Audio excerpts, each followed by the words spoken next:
Then he goes to expands the gift of life thing, and it's got mom written all over it.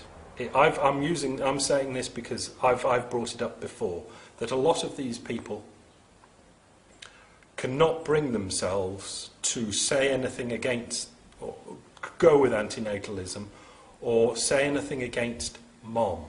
They just can't do it. There's a psychological block. You can hear it in Anton. He's moving up towards agreeing with Gary, but kind of bumps into mom, and then stops. You can sense the rigidity, and it's, no, I've got to justify mom, or moms in general. But in this case, it happens to be two mums, but both need to be justified. And both can't be justified, but personally, Anton wants to justify them.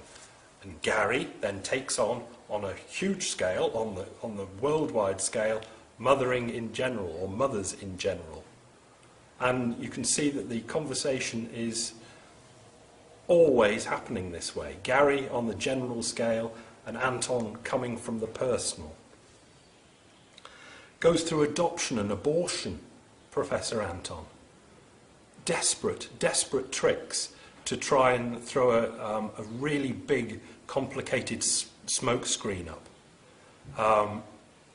When you listen to it like I do, not being involved, you can just see this for exactly what it is, a very clever little trick. You know, in this to throw adoption and abortion in.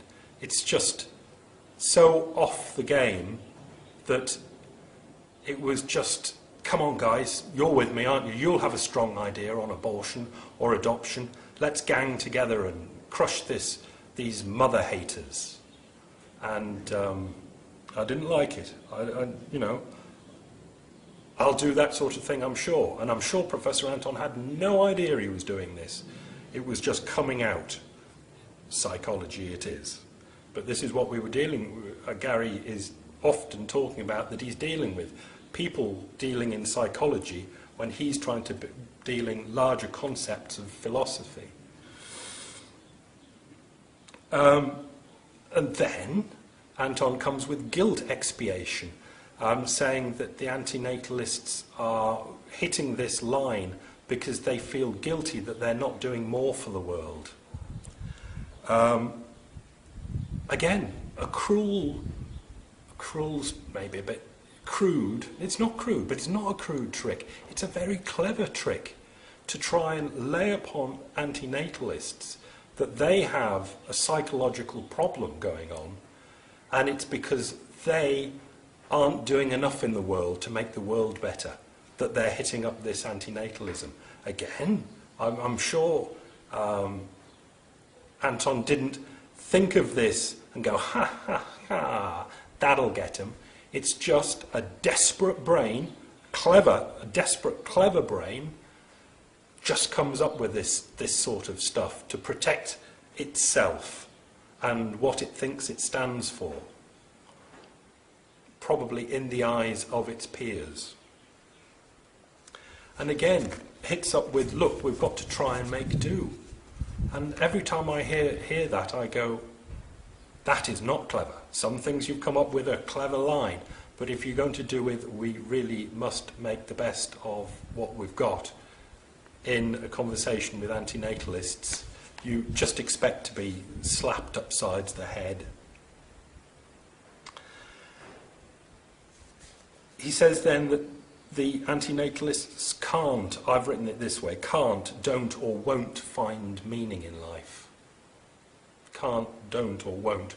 Either of those he would be quite happy with. And what he's implying is he can. He didn't say he can. And I fear he can't and doesn't. But he implies that he can.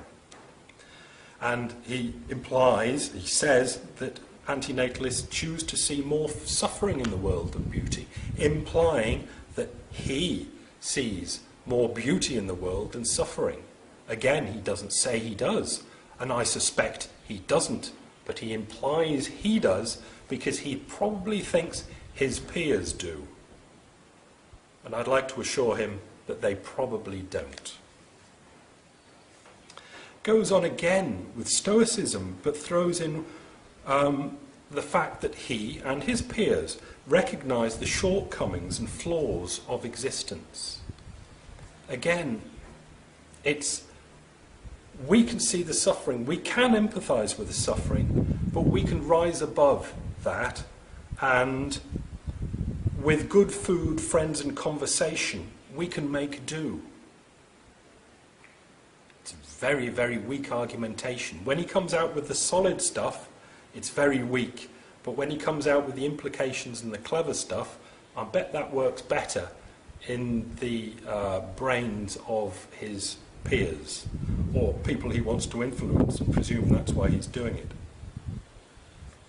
And a strange one towards the end, antinatalism seems to people to be an important topic. Again, that is one of the clever ones. It seems to people to be an important topic, antinatalism. Implication? It's not. But conversation is one of those things that's a good part in life.